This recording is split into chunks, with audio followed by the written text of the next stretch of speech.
আসসালামু আলাইকুম। সবাই কেমন আছেন? আশা করি সবাই ভালো আছেন। আজ আপনাদের জন্য নিয়ে এসেছি নতুন গল্পের নতুন পর্ব। আশা করি গল্পটি আপনাদের ভালো লাগবে। তাহলে চলুন শুরু করা যাক। আজ আমার বিয়ে হলো, অথচ আমার মনে অজানা এক ভয় কাজ করছে। ৪ বছর প্রেম করে আজ আমাদের বিয়ে হয়েছে। তবে আমাদের প্রেম শুরু হয়েছে এক মিথ্যে দিয়ে।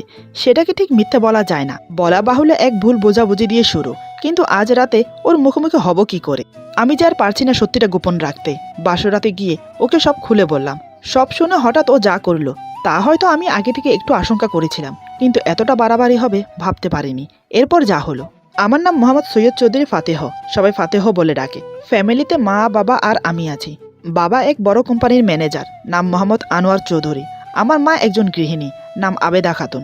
সারাদিন আমাদের দুজনের কি লাগবে না লাগবে, কখন কি খাবো, কি আমাদের পছন্দ, সেটা নিয়ে ব্যস্ত থাকে। মা বাবার একমাত্র আদরের ছেলে এই আমি, তাই তারা আমাকে সবসময় চোখে হারায়। আমি যেন তাদের চোখের মণি। তারা আমাকে এতটা ভালোবাসে যা বলে প্রকাশ করা যাবে না। মা বাবা মনে হয় এমনই হয়, প্রাণ খুলে আদর, ভালোবাসা, মহাবত আর স্নেহ দেয়। যাক সে কথা, এখন আমার ব্যাপারে কিছু বলি। আমি দেখতে হ্যান্ডসাম, গায়ের রং উজ্জ্বল ফর্সা, উচ্চতা 5 ফুট 3 ইঞ্চি হবে, শরীরের গঠন হালকা পাতলা, সিমসাম চেহারার অধিকারী। পড়াশোনা মাস্টার কমপ্লিট করেছি। 2 মাস হলো ভালো একটা কোম্পানিতে জব পেয়েছি। এতক্ষণ তো নিজের ফ্যামিলি আর নিজের ব্যাপারে সবকিছু বললাম। এখন বলি আমার জীবনের মূল ঘটনা। রাত 10টা বাজে। আমি বসে আছি আমার বাড়ির ছাদে। নিচে বিয়ে বাড়ির মহল, সবাই আনন্দ উল্লাসে নাচে গানে আর মেহমানদের নিয়ে ব্যস্ত। কেউ আবার নতুন বউকে নিয়ে ব্যস্ত, কেউ আবার বাসরঘর সাজানো নিয়ে ব্যস্ত। নিশ্চয়ই ভাবছেন বিয়েটা কার হয়েছে। আসলে আজ আমি বিয়ে করেছি, তবে অ্যারেঞ্জ ম্যারিড না, লাভ ম্যারেজ করেছি আমি। 4 বছর আমাদের রিলেশন ছিল।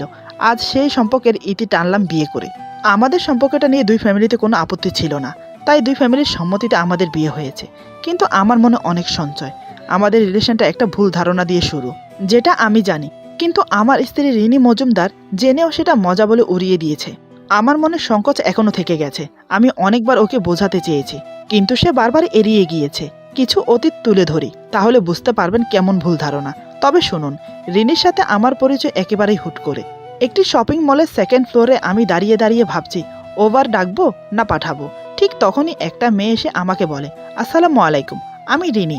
আমি ভ্রু কুঁচকে তাকিয়ে ভাবছিলাম তো আমি কি করব। হঠাৎ মনে হলো মেয়েটাকে রিনি বলল। বেশিরভাগ বাঙালি ঋণকে ঋণ বলে উচ্চারণ করে। এও কি সেরকম কিছু? মেয়েটার প্রতি খানিকটা মায়া জন্মালো। আহারে, এই অল্প বয়সে তার নিশ্চয় অনেক ঋণ। আমি কিছু বলতে যাব, তখনই সে বলে, অমন হাঁ করে কি ভাবছো, মুখে মাছি ঢুকে যাবে।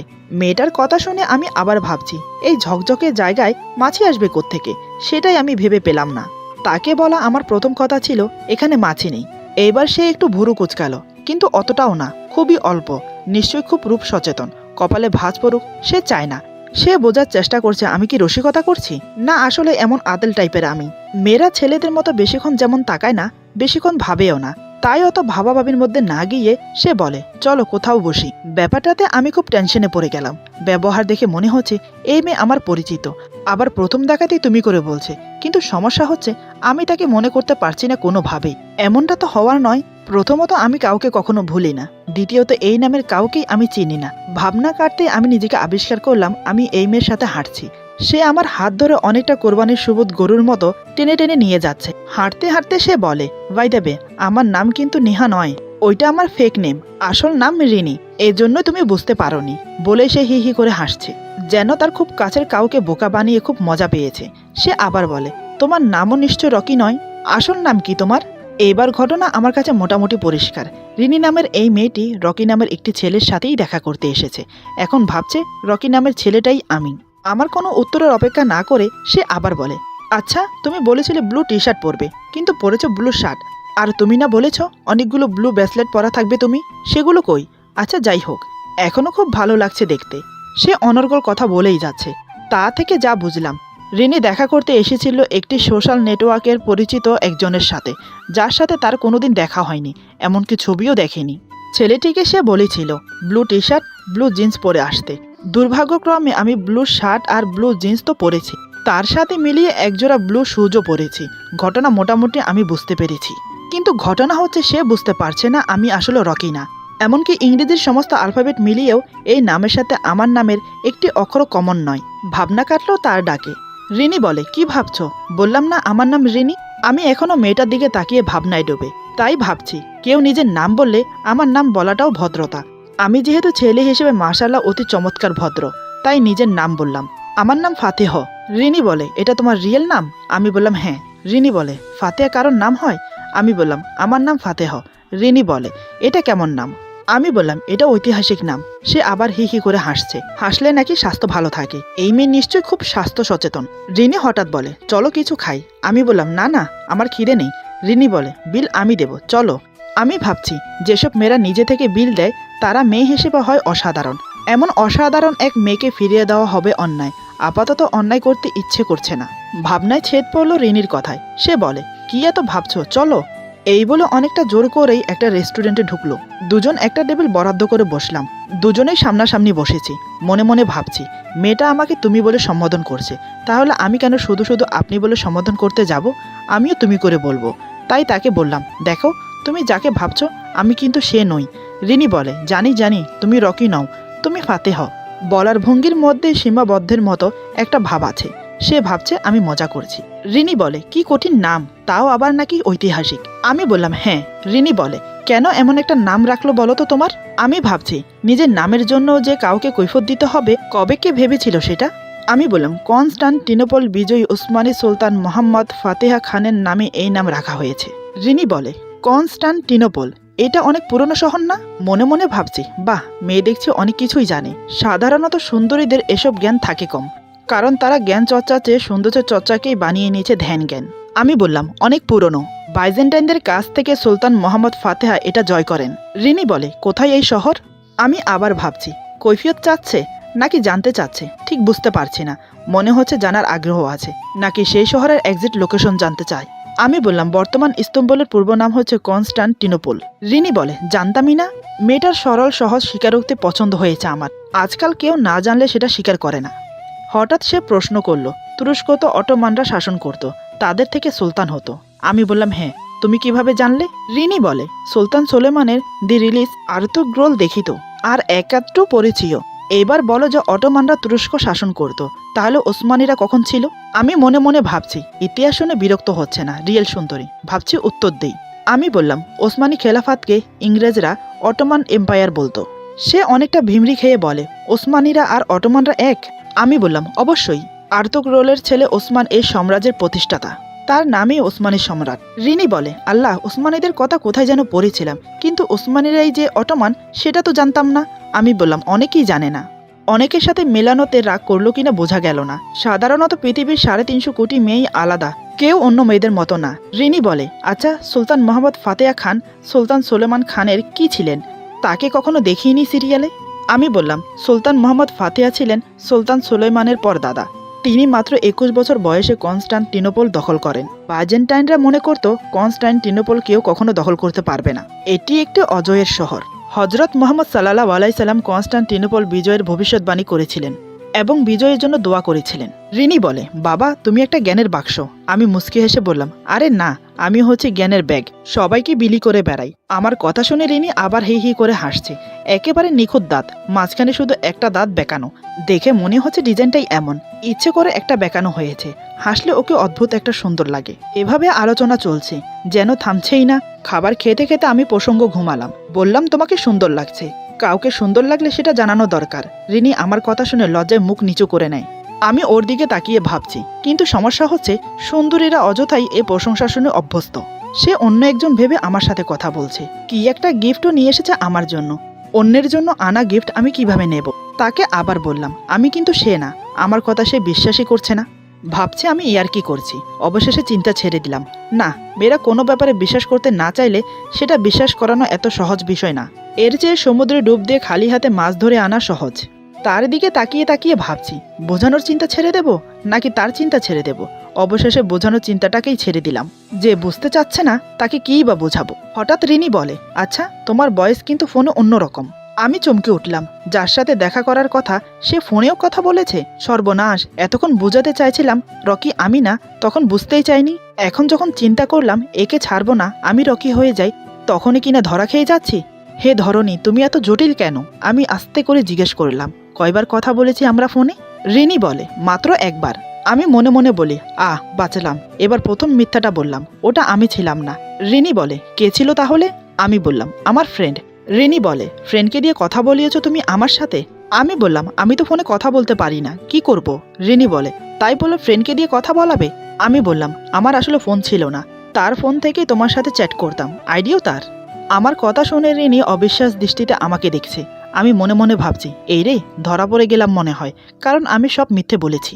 রিনি রাগের সাথে বলে, তুমি ফ্রেন্ডের আইডি দিয়ে চ্যাট করেছো, তাকে দিয়ে কথা বলিয়েছো আমার সাথে? আমি নরম সুরে বললাম, আমার ফোন ছিল না, কি করব বলো? রিনি বলে, পরে কেন বলনি? আমি বললাম, আজকে বলবো ভেবে। আমার কথা শুনে এবার সে অনেকটা শান্ত হলো। আমি বললাম, তুমি ওই সিমটা অফ করে দিতে পারবে? আমার ফ্রেন্ড কিন্তু ডিস্টার্ব করতে পারে। রিনি বলে, এমন ফ্রেন্ড কেন তোমার? আমি বললাম, কি করব, ছোটবেলার ফ্রেন্ড তো, ফেলে দিতে পারি না, সিম হলে ফেলে দিতাম। রিনি বলে, আমার ওই সিমটা এমনিতেও ইউজ করি না, তোমাকে ফোন দেওয়ার জন্য খুলেছিলাম, সারা বছর অফই থাকে। ওর কথা শুনে মনে মনে বলি, বাহ, তাহলে তো বেশ।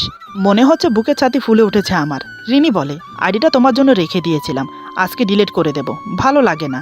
আচ্ছা, আমার এখনের নাম্বার নাও। তারপর দুজনের নাম্বার বিনিময় হলো। আমি অনেকটা হাঁক ছেড়ে বাঁচলাম। যাক, ওই ছেলের সাথে আর দেখা হবে না। মেয়েটা কি অদ্ভুত। এতক্ষণ ধরে সত্যি বলছিলাম, একটাও বিশ্বাস করেনি। সব মিলিয়ে দুটো মিথ্যে বলেছি, সাথে সাথে বিশ্বাস করে নিয়েছে। এই জন্যই মহামনীষীগণ বলেছেন, মেয়েদের বোঝা বড় দায়। সে সত্যি সত্যি আমাকে বিল পে করতে দেয়নি। সে বিল পে করলো। তারপর আমরা বেরিয়ে এলাম। কথা বলতে বলতে আমরা এগোচ্ছি। হঠাৎ আমি খেয়াল করলাম, একটা ছেলে দৌড়তে দৌড়তে এক্সেলেটার বেয়ে উপরে উঠছে। রিনির সাথে পরিচয়ের সময় আমি যে জায়গায় ছিলাম সেদিকে এগোচ্ছে আর এদিক সেদিক তাকাচ্ছে। গায়ে blue T shirt, blue jeans, হাতে ব্লু ব্রেসলেট, বুকে লকেট ঝোলানো, তাতে লেখা রকি। আমার ভেতরে পৈশাচিক শক্তি তখন জেগে উঠে বলে, এক্ষুনি যা পাগলা। রিনি তাকে দেখছে কিনা দেখলাম না, রিনি সেদিকে খেয়াল করেনি। আমি তাড়াতাড়ি বললাম, চলো আমরা লিফট দিয়ে নামি। আমার কথা সে অবাক হলো। রিনি বলে, কেন? মাত্র আমরা সেকেন্ড ফ্লোরেই তো আছি। আমি বললাম, দেরি হচ্ছে, চলো। শুরুতে সে আমাকে যেভাবে টেনেছিল, এখন আমি তাকে সেভাবেই টানছি। অনেকটা জোর করে তাকে নিয়ে আমি লিফটে ঢুকে গেলাম। নামতে নামতে সে বলে, দেখেছো, ফোন না করেও দেখা হয়। তুমি বিশ্বাসই করতে চাইছিলে না, নাম্বার দাও। দেখলে তো, দেখা হলো। বলেছিলাম ক্যান্স আইয়ের সামনে দাঁড়াবে, তুমি দাঁড়িয়েছো। আমিও খুঁজে পেয়েছি। দেখা হওয়ার থাকলে ফোন লাগে না। আমিও মুচকি হেসে সাই দিলাম। লিফট গ্রাউন্ড ফ্লোরে নেমে এসেছে। বের হয়ে রাস্তায় নেমে এলাম। তাকে একটা রিকশায় তুলে দিলাম। সে উঠে বসেই জিজ্ঞেস করলো, আচ্ছা, ফাতেহার মানে কি? ততক্ষণই রিকশা চলতে শুরু করেছে। আমি অনেকটা চিৎকার করে বললাম, বিজয়ী। সে হুডের পাশ দিয়ে মুখ বের করে বলে, বাসা গিয়ে ফোন দেবে। আমি আরও একবার বিজয়ের হাসি দিয়ে উল্টো দিকে হাঁটা দিলাম। আসলে মেয়েটা দেখতে খুবই সুন্দরী ছিল। তার সাথে তার মুখের হাসিটা আরও বেশি সুন্দর, খুবই সরল সোজা। ঘণ্টাখানেক তার সাথে ঘুরে ফিরে কথা বলে বুঝতে পারলাম সেও আমার মতো বইয়ের পোকা। প্রথম দেখাতেই যাকে এতটা ভক্তি লেগেছে তাকে কি করে হাতছাড়া করি? আর কথা বলতে বলতে ভালো লেগে যায় আমার, তাই আমি ওকে ছাড়তে পারলাম না। কিন্তু অনেকবার বোঝানোর চেষ্টা করেছি আমি রকি না। সে বুঝতেই চায় না। বিয়ে ঠিক হওয়ার পরেও কয়েকবার বলতে চেয়েছে। রিনি এক কথায় বলে দেয়, তোমার যত কথা বিয়ের পরে, এখন কিছুই শুনবো না। সামনে বিয়ে, হাতে কত কাজ বলো তো। পার্লারে যাওয়া, কেনাকাটা করা, সব কিছু রেডি করা, আর আমাকেও তো প্রস্তুতি নিতে হবে বিয়ের জন্য, তাই না? এসব বলে বলে আমার মুখ বন্ধ করে দেয়। আমার বন্ধু সুমন সবটা জানে। সেও একই কথা বলে, যা বলবি বিয়ের পরে, এখন কিছু বলবি না। মিথ্যে বলে না হয় 4 বছর সম্পর্ক রাখলাম, কিন্তু এখন যখন আমাদের সম্পর্কটা একটা নতুন সম্পর্কে আবদ্ধ হচ্ছে, এবার তো ওকে সত্যিটা জানানো দরকার। আজ বিয়ের পরেও কেমন জানি অপরাধবোধ মনে হচ্ছে। আমি চাই আজ ওকে সত্যিটা বলি। কপালে যা আছে তা পরে দেখা যাবে, কারণ আমি চাই না আজ আমাদের শারীরিক সম্পর্কের উপর কোনো কথা উঠুক। বাসরাত বলে কথা, আমরা একে অপরের কাছে নিশ্চয়ই আসব। নানান কথা মাথায় ঘুরপাক খাচ্ছে। বসে বসে এসব ভাবতে ভাবতে কখন যে রাত 12টা বেজে গেছে বুঝতেই পারিনি। সম্বিত ফিরল আমার বেস্ট ফ্রেন্ড সুমনের ডাকে। সে আমার পিছনে দাঁড়িয়ে কোমরে হাত দিয়ে বলে, কি ব্যাপার দোস্ত, তুই ছাদে বসে আছিস আর আমি তোকে পুরো বাড়ি খুঁজে পাগল হয়ে যাচ্ছি। তা এত আনমনা হয়ে ছাদে কেন বসে আছিস? আজ তোর বাসর রাত, ভুলে গেছিস? রাত 12টা বাজে, তোর কি খেয়াল নেই? আমি বললাম, আছে, কিন্তু আমি ভাবছি অন্য কিছু।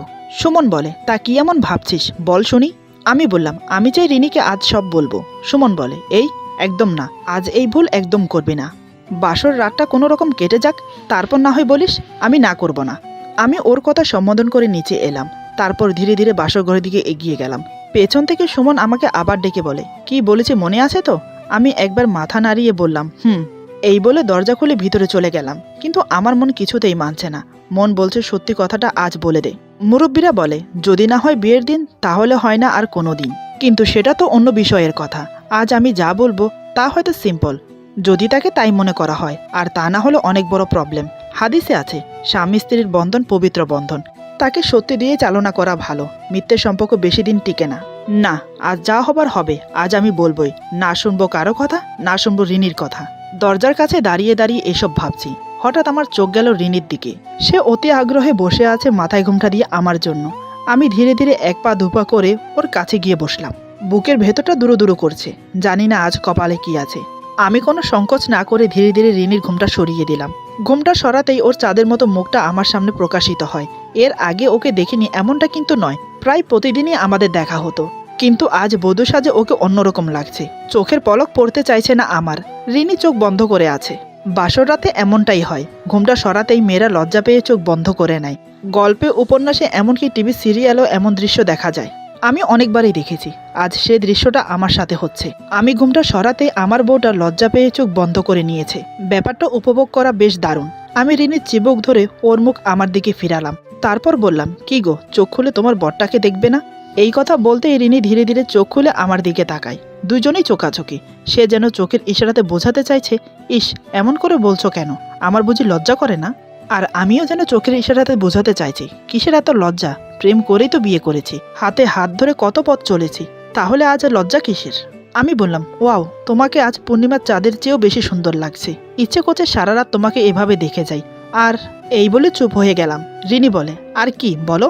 আমি বললাম, সারা রাত তোমাকে বুকের মাঝে রেখে ভালোবাসতে চাই। যে ভালোবাসাগুলো এতদিন তোমার জন্য জমিয়ে রেখেছি, তা আজ উজাড় করে দিতে চাই। রিনি বলে, তাই বুঝি? তোমার দিকে তর্স হয়েছে না? আমি বললাম, সত্যি বলেছো তুমি। যার বউটা এত সুন্দর হয়, সে কি করে নিজেকে ঠিক রাখে বলো তো? তবে তোমার জন্য একটা জিনিস এনেছি। এই বলে পকেট থেকে একটা ছোট গিফট ওকে দিলাম। রিনি হাতে নিয়ে বলে, এটা আমার জন্য? এটার ভিতরে কি আছে? আমি বললাম, হ্যাঁ, এটা তোমার জন্য। আর খুলে দেখো কি আছে। আমার কথা মতো রিনি প্যাকেটটা খুলে ফেলে। খুলে সে অবাক হয়ে যায়। আসলে তার পছন্দের একটা ব্রেসলেট। ব্রেসলেটের মাঝখানে ব্লু কালারের একটা মাঝারি ধরনের ডায়মন্ড বসানো। এটা পেয়ে সে খুব খুশি হয়ে যায়। আমি বললাম, তোমার পছন্দ হয়েছে? রিনি বলে, খুব খুব পছন্দ হয়েছে। এই বলে সে আমার গালে একটা পাপ্পি দিল। তারপর আমাকে শক্ত করে জড়িয়ে ধরে। আমিও নিজেকে স্থির রাখতে পারলাম না, রিনিকে বুকের সাথে চেপে ধরি। রিনি চোখ বন্ধ করে আমার চুল খামচে ধরে। সে যেন আমাকে আরো কাছে পেতে চাইছে, তার আহ্বান জানাচ্ছে। আমি ওর ঘাড়ে গলার নিচে চুমু দিয়ে ভরিয়ে দিচ্ছি। তাতেই রিনি কেঁপে কেঁপে উঠছে। আমি ওর ঠোঁটে গভীরভাবে চুমু দিয়ে চেপে ধরি। এভাবে অতিবাহিত হয় পরস্পরের মাঝে। একসময় আমি রিনিকে নিজে থেকে ছাড়িয়ে নিই। তারপর বলি, দেখো রিনি, একটু শান্ত হয়ে আমার কিছু কথা শোনো। রিনি জোরে জোরে নিঃশ্বাস ফেলতে ফেলতে বলে, এখন কথা না বললেই নয়? পরে না হয় শুনি। আমি বললাম, না, কথাগুলো এখন বলা জরুরি। এই বলে আমি উঠে বসলাম। রিনি কিছুটা বিরক্ত হয়ে উঠে বসে। তারপর আমাকে বলে, বলো, কি এমন কথা আছে তোমার, যার জন্য তুমি এমন করছো? আমি একটু নীরবতা থেকে বললাম, বলছি। তারপর পাশে থাকা জগ থেকে এক গ্লাস পানি ঢেলে খেয়ে নিলাম। রিনির একটা হাত শক্ত করে ধরে চুমু খেলাম। ততক্ষণে আমার মুখে দুশ্চিন্তার ভাব ফুটে উঠেছে। আমার মুখের ভাব ভঙ্গিমা দেখে রিনি বলে, ফাতেহ, তুমি ঠিক আছো তো? আমি বললাম, কিছু কথা আছে যেগুলো না বললে তোমাকে আমি শান্তি পাচ্ছি না। 4 বছর পর্যন্ত অনেকবার চেষ্টা করেছি তোমাকে বোঝাতে, কিন্তু তুমি বুঝতেই চাও না। আজ আমি এখন এই মুহূর্তে যা বলবো তোমাকে বিশ্বাস করতেই হবে। আজ তুমি মজা করে উড়িয়ে দিতে পারবে না। রিনি বলে, আগে তুমি শান্ত হও, তারপর বলো কি হয়েছে। আমি বললাম, বলছি শোনো। আচ্ছা, তোমার মনে আছে আমাদের প্রথম দেখা কোথায় হয়েছে? রিনি বলে, কেন? শপিং মলের 2nd ফ্লোরে, যেখানে আমি তোমাকে দাঁড়াতে বলেছিলাম, সেখানে দাঁড়িয়েছিলে তুমি। আমি বললাম, ঠিক তাই, তবে আমি রকি ছিলাম না। আসলে সেদিন আমার কলেজ বন্ধ হওয়ার কারণে কিছু বই কিনতে গিয়েছিলাম শপিং মলে। সেখানে দাঁড়িয়ে আমার এক বন্ধুর জন্য ওয়েট করছিলাম। সুমন তার নাম, তুমি চেনো, তোমার সাথে পরিচয় করেছি ওকে। সেদিন থেকে এই পর্যন্ত আমি তোমাকে একটা কথাই বলে এসেছি, আমি রকি না। রিনি, তোমার এই হাত ছুঁয়ে বলছি, আমি রকি না। যাকে তুমি রকি ভেবে 5 বছর রিলেশনে আছো, সে আমি না। আমি তোমাকে সেই দিনই প্রথম দেখেছি, সেদিনে তোমার সাথে আমার পরিচয় হয়েছে। তোমাকে বলা সত্ত্বেও তুমি যখন মানতে চাইছো না, তখন আমার আর কিছু করার ছিল না। এদিকে তোমার সাথে ঘুরে ফিরে কথা বলতে বলতে কখন যে তোমাকে ভালো লেগে গেছে আমি নিজেও জানি না। তোমার রূপ, তোমার এই পাগল করা হাসি, তোমার এই সরল সহজ মন আমাকে ব্যাকুল করেছে। তাই নিজেকে আর সরিয়ে নিতে পারলাম না। সেদিন তুমি আমি যখন রেস্টুরেন্ট থেকে খেয়ে দিয়ে বেরিয়েছি, ঠিক তখনই রকি এন্ট্রি করে শপিং মলে। তোমাকে সে যেমন যেমন বলেছে, সে তেমন পোশাক পরে এসেছে। হাতে একগোছা লাল গোলাপ, গলায় সোনার চেন সহ রকেট। সেই রকেটে তার নাম লেখা আছে, রকি। তুমি যে জায়গায় ওকে দাঁড়াতে বলেছিলে, সে ঠিক সে জায়গায় দাঁড়িয়েছে আর আশেপাশে তোমাকে খুঁজছে। তখন জানি না আমার কি হলো, আমার মনে ভয় জাগলো তোমাকে হারানোর। তাই আমি তোমাকে নিয়ে তড়িঘড়ি করে লিফটে গিয়ে ঢুকি, যাতে তুমি রকিকে দেখতে না পাও।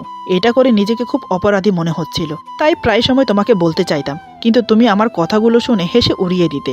আমি তোমাকে বলেছিলাম আমার বন্ধুর আইডি থেকে তোমার সাথে চ্যাট করি, আমার ফ্রেন্ডকে দিয়ে তোমার সাথে কথা বলিয়েছি। আসলে সব মিথ্যে, কারণ আমি তখন মিথ্যে বলতে বাধ্য হয়েছি। এছাড়া আমার আর কোনো উপায় ছিল না। আমি তোমাকে হারাতে চাইনি। প্রথম দেখাতে তুমি আমার মন চুরি করেছো। তোমাকে দেখে আমার মনে ভালোবাসা জন্মেছে, তাই তোমাকে হারানোর ভয়টা সবচাইতে বেশি কাজ করেছিল আমার মনে। আমি জানি আমি অন্যায় করেছি, কিন্তু আমি তোমাকে বড্ড ভালোবাসি। বলে বোঝাতে পারবো না কতটা তোমাকে ভালোবাসি। প্লিজ আমাকে ক্ষমা করে দাও। একটানা কথাগুলো বলে চুপ করলাম। রিনি একইভাবে আমার দিকে তাকিয়ে মনোযোগ দিয়ে কথাগুলো শুনছে। ওর মুখের ভাব দেখে প্রতিক্রিয়া কি হবে সেটা ভাবছি। রিনি যেন পাথর হয়ে গেছে। সে আমার কথাগুলো ঠিক বিশ্বাস করতে পারছে না, কিন্তু বারবার একই কথা তো মিথ্যা হতে পারে না। সে আমাকে কিছু না বলে হঠাৎ যা করলো তা দেখে আমার আত্মারাম কেঁপে ওঠে। ঝড়ের আশঙ্কা আমি যতটুকু ভেবেছি তার চেয়েও 3 গুণ বেশি বৃদ্ধি পেয়েছে। আমি ভাবতে পারিনি এমন কিছু করবে রিনি। এরপর যা হলো আমার সাথে। আজকের গল্প এখানে সমাপ্ত। গল্পের বাকি অংশ পেয়ে যাবেন আগামী পর্বে। সবাই ভালো থাকবেন, সুস্থ থাকবেন। আল্লাহ হাফেজ।